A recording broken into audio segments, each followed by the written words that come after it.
చాలామంది గుళ్ళు కడతారు, మెయింటైన్ చేయరు, గుళ్ళు కడతారు, సగంలో ఇడిచిపెడతారు.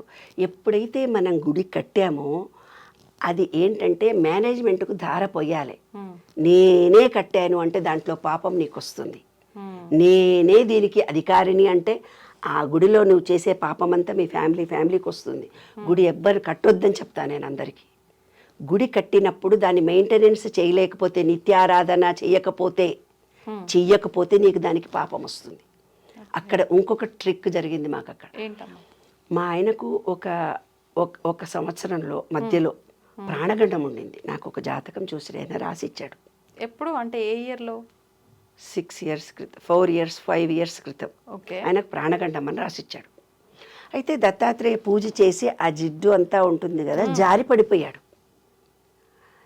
జారి పడిపోయినా ఇద్దరం కలిసి హోమం చేశాము, పూజ జరిగింది, ఇంటికి వచ్చినాక కాలు ఇక్కడ నడవలేకపోతున్నాడు. మా అల్లుడు ఏం చేశాడంటే గుడిలో నుంచి అంకుల్ మొండివాడు, తను అన్నది చేస్తాడు అని చెప్పేసి ఎక్స్రే తీయించుకొనే పైకి వచ్చాడు. ఎందుకంటే ఫస్ట్ ఫ్లోర్ మెట్లు ఎక్కాలి, అందుకని ఎక్స్రే తీయించుకొనే పైకి వచ్చాడు.